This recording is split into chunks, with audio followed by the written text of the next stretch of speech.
Friends, কি হ'ব আশা কৰোঁ সকলো ভালে আছে। মই এলিনা আপোনালোক সকলোকে স্বাগতম জনাইছোঁ মোৰ ইউটিউব চেনেল মৃগাংক ভ্লগলৈ। আশা কৰোঁ আপোনালোকে চাই ভাল পাব। আজি মই এটা বিশেষ পিঠাৰ ৰেচিপি বনাবলৈ লৈছোঁ। হয়তো আপোনালোকে হয়তো খাই পাইছে, ময়ো বনাইছোঁ আগতে, বহুত খাইছোঁ বনাই। আজি মই এটা বিশেষ কাৰণত বনাব লৈছোঁ। আজি ভাদমহীয়া নামৰ কথা আপোনালোকে সকলোৱে জানে। ভাদমহীয়া নামত আজি পিঠা দিম বুলি ভাবিছোঁ চাহৰ লগত, সেইকাৰণে মই বনাব লৈছোঁ গিলাচ পিঠা। আহক তেন্তে পিঠাটো বনাবলৈ কি কি বস্তু মই ব্যৱহাৰ কৰিছোঁ অলপ দেখুৱাওঁ। মই লৈছোঁ কেঁচা পিঠাগুড়ি মই অলপ সৰহ কৰি লৈছোঁ। মই যিহেতু 40টামান পিঠাৰ জোখত বনাম, আপোনালোকে যদি কম কৰি বনাই কম কৰি ল'লেও হ'ব।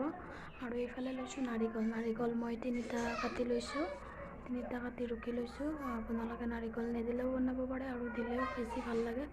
আৰু নাৰিকলখিনি আপুনি যিখিনি পিঠাগুড়ি লয় সেই হিচাপত আপুনি নাৰিকলখিনি ব্যৱহাৰ কৰিব পাৰে। আৰু লগত দিম মই চেনিটো আপুনি সোৱাদ অনুসৰি দিব, আপুনি চেনি নিদিলেও বনাব পাৰে। মই ইয়াতে অলপ চেনি ব্যৱহাৰ কৰিম আৰু বেলেঞ্চৰ কাৰণে দিম অলপমান নিমখ।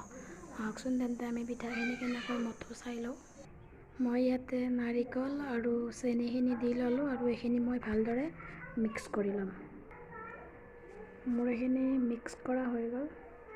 এতিয়া মই অলপ পানী দি এইখিনি সানি ল'ম।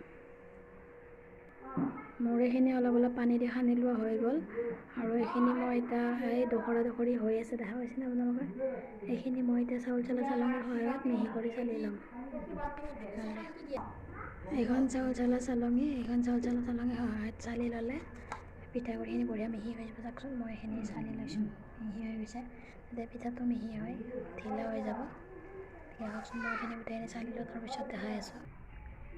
মোৰ গোটেইখিনি পিঠাগুড়ি চালি লোৱা হৈ গ'ল চালনী দি। এতিয়া আমি বনাম। যিহেতু মই গিলাচ পিঠা বনাম, গিলাচ পিঠাৰ কাৰণে গিলাচ লাগিব। মই কফি গিলাচ লৈছোঁ, নেচকেফৰ। কুকাৰটোৰ তলৰ ফুটাটোৰ জোখত মই গিলাচকেইটা ফুটা কৰি লৈছোঁ। সেইকেইটাৰ সহায়ত মই পিঠা বনাম। আৰু ইয়াৰ কাৰণে মই যিহেতু উহোৱা পিঠা এটা কুকাৰ বহাই লৈছোঁ, কুকাৰৰ চিটিটো উঠাই দিছোঁ। ইয়াতে মই পিঠাকেইটা বনাম। মোৰ এটা পিঠা ৰেডি হৈ গ'ল। চাওকচোন কি ধুনীয়া হৈছে, দেখাবলৈ ধুনীয়া হৈছে।